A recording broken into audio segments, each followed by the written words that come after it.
وعليكم السلام. إن الحمد لله نحمده ونستعينه ونستغفره ونؤمن به ونتوكل عليه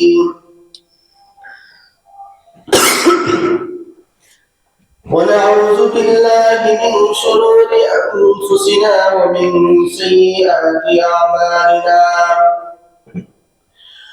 من يهد الله فلا مضل له ومن يضلل فلا هادي له. ونشهد أن لا إله إلا الله وأن محمدا عبده ورسوله أرسله بالحق بشيرا ونذيرا وداعيا إلى الله بإذنه وسراجا وقمرا منيرا. أما بعد فقد قال الله سبحانه وتعالى في كلامه المجيد وفي فرقانه الحميد. أعوذ بالله من الشيطان الرجيم. بسم الله الرحمن الرحيم.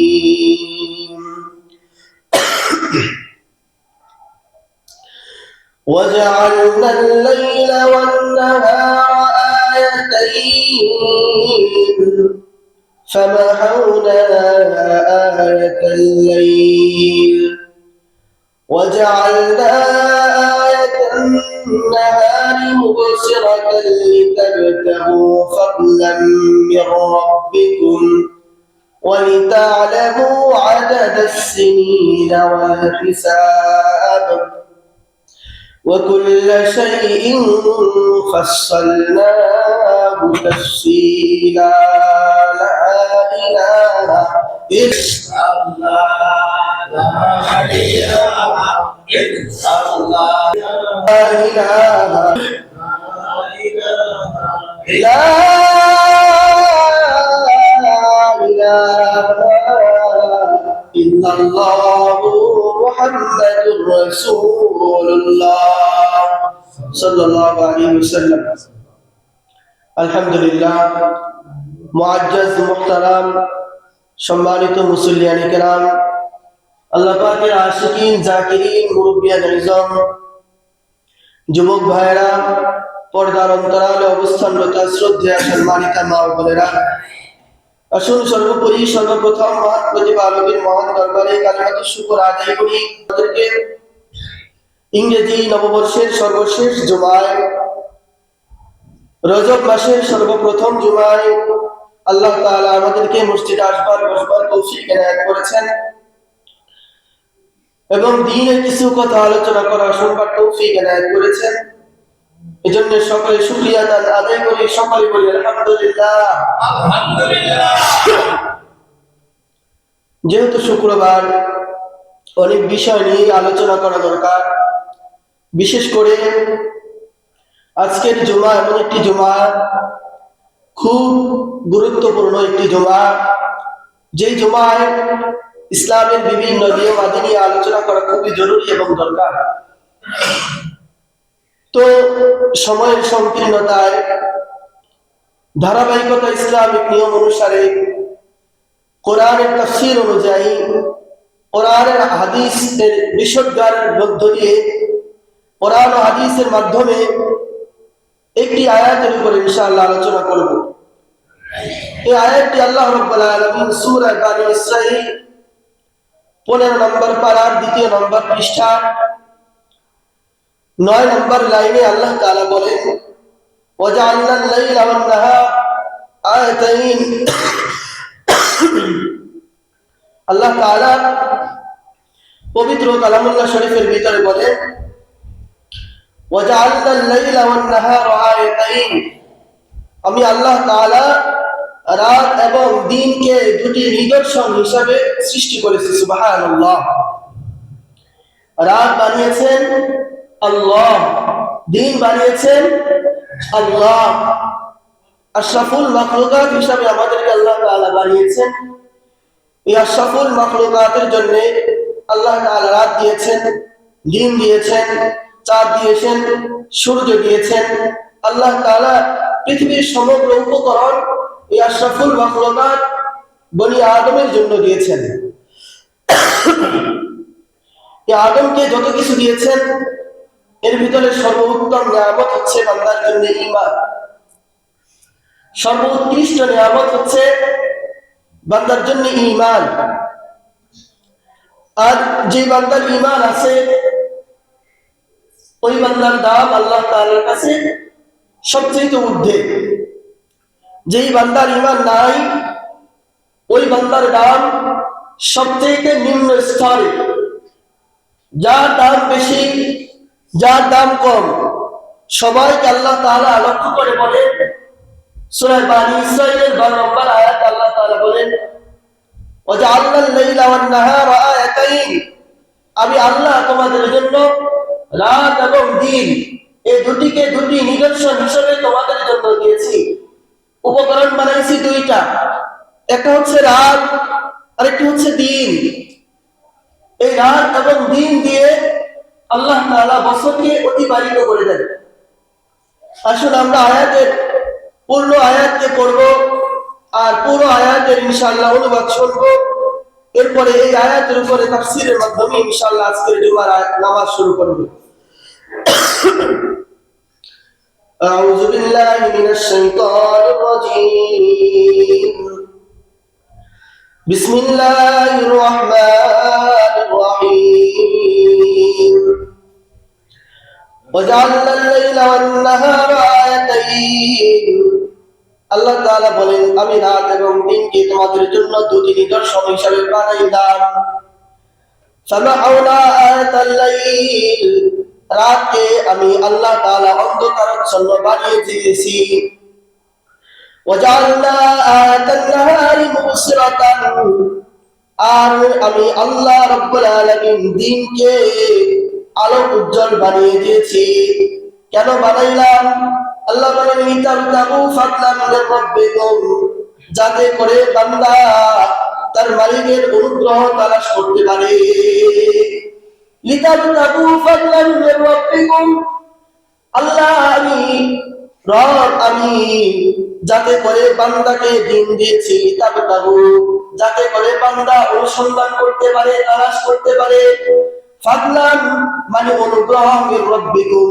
আমি রব আল্লাহর পক্ষ থেকে বান্দা যাতে অনুগ্রহ তালাশ করতে পারে বান্দার কাজে কর্মের জন্য আমি আল্লাহ রাব্বুল আলামিন দিন দিয়েছি বান্দা দিনের বেলায় রিজিক অন্বেষণ করবে রিজিক তালাশ করবে আর ওই বান্দাকে রাত দিয়েছি আমি আল্লাহ রাব্বুল আলামিন অন্ধকারাচ্ছন্ন করে বান্দা যাতে রাতের বেলা আরাম করে ঘুমাইতে পারে রাত যখন চলে আসে ওয়াজআলনাল লাইলা লিবাসা আমি আল্লাহ রাব্বুল আলামিন রাতকে বানিয়ে দিয়েছি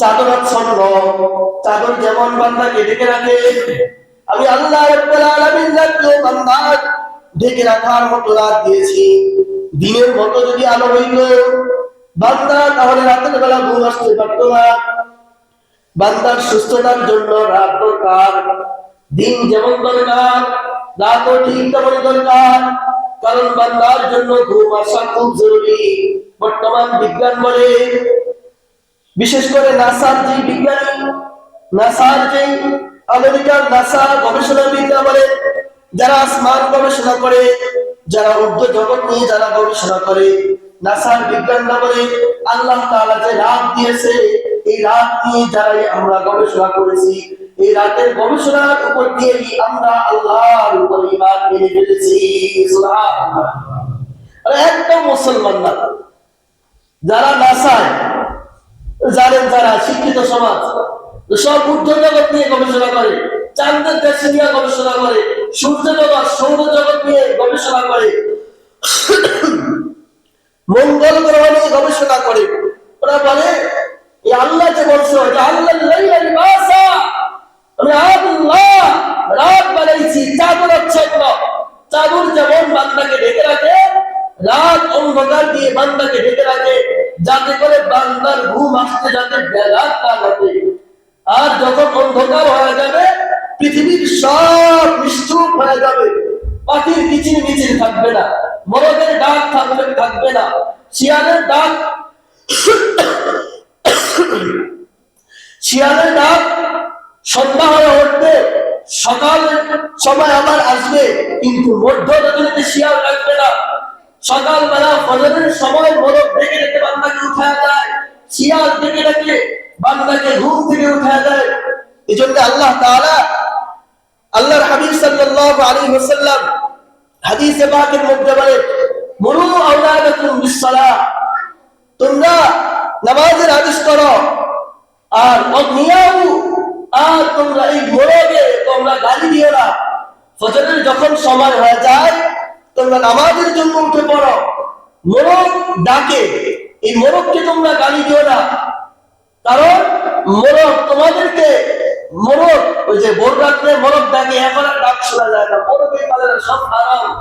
আর ওই যে কি মুরগি জানি আছে সব পালে, কিন্তু যেই রাওয়া মুরগি আমাদের দেশে বলে, ওই রাওয়া মুরগিকে রাসূল বলে, হাদিসের ভাষায় রাসূল বলে সহিহ হাদিস, জয়ীফ হাদিস বলি না, সহিহ হাদিসের ভিতরে আসছে। ওই মোরগকে রাসূল বলে, ওই মুরগিকে তোমরা গালি দিও না, ওরা তোমাদেরকে নামাজের জন্য জাগায়। আগের জামানায় এই অ্যালার্ম ঘড়ি ছিল না, মোবাইলের ব্যবস্থা ছিল না, এই ইলেকট্রিকের ব্যবস্থা ছিল না, কোন ডিভাইসের ব্যবস্থা ছিল না। তৎকালীন সময় এই মোরগ মুরগিগুলো ডাক দিয়ে, কুকুরের ডাক দিয়ে বান্দাকে নামাজের জন্য জাগায় দিত। সুবহানাল্লাহ ওয়া বিহামদি। এই যে মাইক, ইলেকট্রিকের ব্যবস্থা ছিল না, তখন চুঙ্গা দিয়ে মানুষ আজান দিত, মোরগের ডাকে বান্দা উঠে যেত, আর এর মাধ্যমে আওয়াজ দিত, এই মাইক বানাইতো, চুঙ্গা বানাইতো টিন দিয়া দাঁড়ায়, তারপরে সেটাকে মুখের মধ্যে লাগায়, তারপরে আওয়াজ দিত, আল্লাহু আকবার ধ্বনি দিত, গ্রাম বাংলায় যাইত, আর যারা বলতো যে ওঠো ওঠো নামাজের জন্য ওঠো, ওঠো ওঠো নামাজের জন্য ওঠো, নামাজের সময় কিন্তু হয়ে গিয়েছে। আর আজকের জামানায় নামাজের জন্য যদি গ্রামের ভিতরে গিয়ে জাগানো হয়, তাইলে বলা হয় বেশি নামাজ হয়ে গেছে, ঘুমাইছি রাত 3টা বাজে আর জাগানো শুরু করে দিচ্ছে। হ্যাঁ হ্যাঁ, একলাই নামাজি, আর কেউ নামাজ পড়ে না, আসে না সমাজের ভিতরে অধিকাংশ লোক। অথচ নামাজি, নামাজের জন্য যদি তাকে ডাক দেওয়া হয়, তাহলে সে বলে একলা নামাজি জন্য নামাজে যখন আসা হবে তখন সবাইকে ডেকে ডেকে আসা। নামাজের যখন সময় হয়ে যাবে নামাজের জন্য ডেকে ডেকে আসা, এটা ইসলামের নিয়ম, এটা ইসলামের নীতি, এটা ইসলামের স্বভাব, এটা ইসলামের সৌন্দর্য। মুহতারাম হাজিরিন, আল্লাহ তাআলা এরপরে কি বলেন, ওয়ালিতাআলামু আদাদাস সিনিনা ওয়াল হিসাব, রাত বানাইছি, দিন বানাইছি, যাতে করে তোমরা বছরের হিসাব নিকাশ করতে পারো। বান্দা চাঁদ দেখে দেখে বছরের হিসাব করবে, কোনটা রজব মাস, কোনটা শাবান মাস, কোনটা শাওয়াল মাস, এই মাসগুলোকে হিসাব করার জন্য আমি আল্লাহ রাব্বুল আলামিন রাতের বেলায় চাঁদ উঠায় দিছি। ওয়ালিতাআলামু আদাদাস সিনিন, আদাদ শব্দের অর্থ হচ্ছে গণনা করা, সিনিন মানে বছর সমূহ, বছর গণনার জন্য আমি আল্লাহ রাব্বুল আলামিন রাত বানাইছি। রাত দিয়ে আবার বছর গণনা করবে কিভাবে? আল্লাহ তাআলা বলেন ওয়াল জিবালা আওতাদা, আল্লাহ তাআলা পবিত্র কোরআনুল কারীমের ভিতরে বলেন ওয়াশ-শামসা ওয়াল কমারা বিহুসবান, আল্লাহ তাআলা বলেন চাঁদ এবং সূর্য এই দুটা ঘোরার মাধ্যমে চাঁদের দিকে তোমরা তাকাইবা, চাঁদের দিকে তাকায় তাকায় তোমরা বছরের হিসাব করবা। আজকে কি বছরের প্রথম দিন, মাসের প্রথম দিন, নাকি শেষের দিন, নাকি আইয়ামে 20 মাসের কি আজকে পুরোই লাগছে নাকি লাগে নাই ইত্যাদি ইত্যাদি হিসাব নিকাশ করার জন্য তোমরা চাঁদের দিকে তাকাইবা। এই জন্য চাঁদ মুসলমানদের জন্য মস্ত বড় অর্থ বহন করে। এই জন্য আল্লাহ তাআলা রাত এবং দিনকে বানাইছে।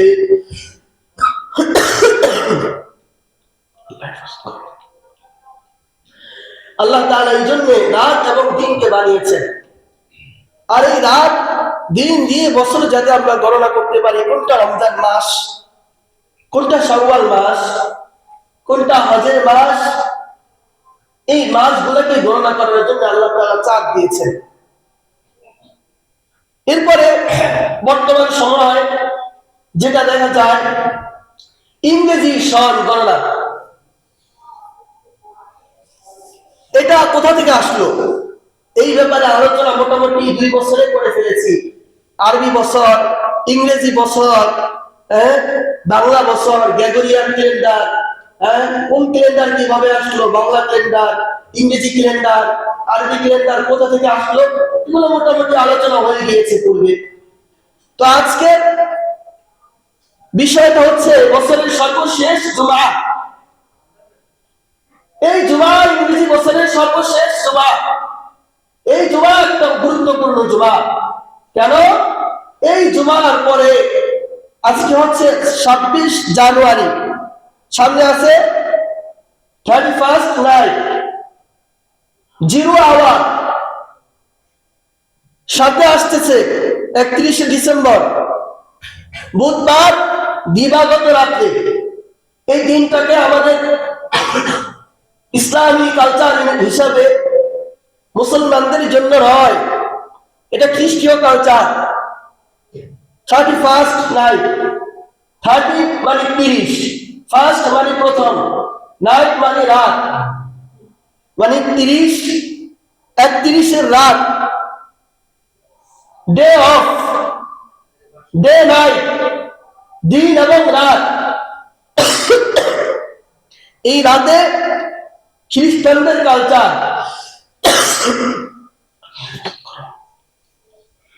এই রাতটা আমাদের যুব সমাজ খ্রিস্টীয় কালচার অনুসরণ করতেছে।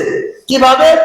আমার কথাই তো হবে না, চলুন আপনাদের সবার কাছে থাকা প্রিয় বন্ধু হযরত মাওলানা মুফতি ইন্টারনেট লানাতুল্লাহি আলাইহি, এই ইন্টারনেটের কাছে জিজ্ঞেস করবেন, মসজিদ থেকে বের হওয়ার পরে ঢুকবেন গুগলে, সার্চ দিবেন জানুস। জানুস যদি আপনি ভয়েসে বলেন তাহলেও চলে আসবে ইন্টারনেটের ভিতরে। আসার পরে দেখবেন একটা মূর্তি, দেখবেন আসার পরে প্রথম পেজের ভিতরে একটা মূর্তির ছবি দেখা যায়। এই মূর্তিটা 2 মাথাওয়ালা, অর্থাৎ সামনেও এক মুখ, পিছনেও আরেক মুখ, এক মুখে লাঠি ধরা, আরেক মুখে চাবি ধরা।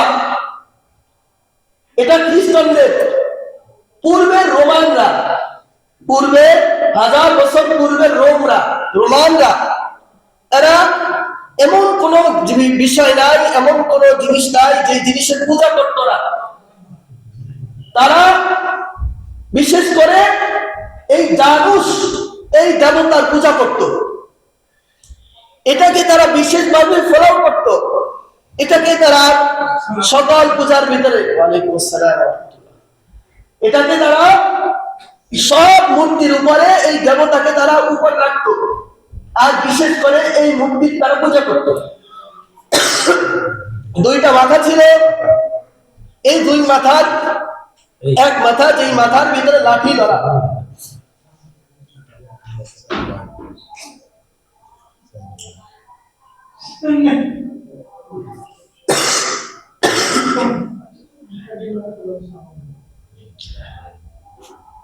যেই মাথার ভিতরে লাঠি ধরা, ওইটার একটা অর্থ বহন করে, আর যেই মাথার ভিতরে চাবি ধরা, ওইটার আরেক অর্থ বহন করে। যেই মাথার ভিতরে লাঠি ধরা, সেটা বোঝায় কিরমি কষ্ট, দুঃখ, ব্যথা, বেদনা। অর্থাৎ আমার বছর শেষ হয়ে গেছে, জানুয়ারি থেকে ডিসেম্বর পর্যন্ত আমার একটা বছর অতিবাহিত হইল। এই 1 বছরে আমার যত কষ্ট, ক্লেশ, দুঃখ, ব্যথা, বেদনা আছে, বুড়া হয়ে কি মানুষ লাঠি বোর্ড দিয়ে হাঁটে না? যে লাঠি বোর্ড দিয়ে হাঁটে তার জায়গায় যে কি মজাটা, তার মতো দুঃখের কেউ নাই। তাকে যদি বলা হয় ইদা রাইসাল ইনসানু তালা লিসানুহু, 7 বছর আগে একটা কবিতা পড়ছি, কবিতাটা আজকে মনে পড়ে গেল। ওই বুড়াকে যদি জিজ্ঞেস করা হয় ইদা রাইসাল ইনসানু তালা লিসানুহু কাসিমুরিম মাগলুবি ইয়াসুদু আলাল কলবি, ও বুড়া তোমার হাতে কি? বুড়া বলবে আমার হাতে এমন এক লাঠি, যে লাঠি আমি বুড়াকে ছাড় দেয় নাই। একটা সময় আমি অনেক জোয়ান ছিলাম, অনেক শক্তিশালী ছিলাম, আমার শক্তির এলাকার মানুষ সবাই থরথর করে কাঁপাইত। আজকে আমার হাতের মধ্যে যে লাঠিটা দেখো, এই লাঠি আমাকে পঙ্গু বানায় দিয়েছে, এই লাঠি আমার হাঁটার শক্তি নিয়ে আনিছে, এই লাঠি ছাড়া আজকে আমি হাঁটতে পারি না, এই লাঠি ছাড়া আজকে আমি চলতে পারি না। জানুষ মূর্তির এক মাথার ভিতরে এই লাঠি দ্বারা বুঝায় তোমার যত দুঃখ কষ্ট ক্লেশ ব্যথা বেদনা আছে, সব এই দুঃখ কষ্ট ব্যথা বেদনাকে এই লাঠির মধ্যে দিয়া, যখন ডিসেম্বর শেষ হয়ে গেল, সব দুঃখ ব্যথা বেদনা পূজা দিয়া শেষ করে এরপরে প্রথম মাথা আরেক মাথা আছে, যে মাথার ভিতরে চাবি আছে, ওই চাবিওয়ালা মাথার কাছে আইসা বলে তোমার কাছে মাপ চাই, ক্ষমা চাই, ঈশ্বরের যত ভুল করেছি তোমার কাছে, তুমি আমার দেবতা, তুমি আমাকে মাফ করে দাও, আর এই চাবিটা আমার হাতে দিয়ে দাও, যাতে করে তোমার জান্নাতে আমি যাইতে পারি। নাউজুবিল্লাহ। এই চাবি তাদের ধারণা, ভ্রান্ত ধারণা ছিল। তারা মনে করত এই চাবিটা হাতে এসে পড়বে, সে জান্নাতবাসী হয়ে যাবে, সে স্বর্গে যাবে। আর যার হাতে আসবে না, অর্থাৎ যে পূজা করবে না, সে নরকে যাবে। মৃত্যুর পরে এই চাবিটা যে পাবে, সে জান্নাতের ভিতরে ঢুকতে পারবে। চাবি ছাড়া, চাবিবিহীন যেমন জান্নাতে যাওয়া যায় না, এই জন্য এই মূর্তির পূজা করত। এই কথাগুলো যদি বুঝে আসে, তাহলে বলেন তো এটা কি মুসলমানদের কালচার না অমুসলিমদের কালচার? অমুসলিমদের কালচার, নিঃসন্দেহে অমুসলিমদের কালচার। এখন যারা এই কালচারটাকে যারা পালন করে, সে যার সন্তান হোক, সে যুবক হোক, যুবতী হোক, বৃদ্ধ হোক আর ছোট হোক, যেই কোনো খ্রিস্টীয় কালচারকে অনুসরণ অনুকরণ করবে, সে কি মুসলমান থাকতে পারে বলেন? এই জন্য এই কালচার থেকে আমাদের যুব সমাজকে দূরে রাখা দরকার।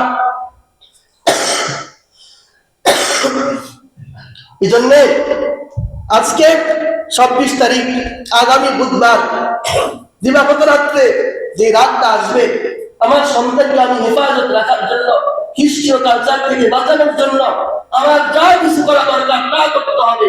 আমার সন্তান যদি আগুনে পড়ে যায়, ওই সন্তানকে আমি নিজে মা আগুনে ঝাঁপ দিয়ে, আমি নিজে বাবা আগুনে ঝাঁপ দিয়ে যেমন সন্তানকে বাঁচায় আনা হয়, ঠিক তেমনি ভাবে জাহান্নামের আগুনে যাতে আমার বাচ্চাটা না যাইতে পারে, খ্রিস্টীয় কালচার অনুসরণ করে যাতে আমার বাচ্চাটা খ্রিস্টান না হয়ে যায়, এই জন্য ওই জাহান্নামের আগুন থেকে বাঁচানোর জন্য আমাকে প্রয়োজনে কষ্ট ক্লেশ করতে হবে, প্রয়োজনে অগ্নিদগ্ধ হতে হবে, তারপরেও আমার সন্তানকে খ্রিস্টীয় কালচার মানতে দেওয়া যাবে।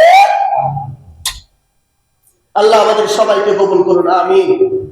ওয়া আখিরু দাওয়ানা আলহামদুলিল্লাহি রাব্বিল আলামিন।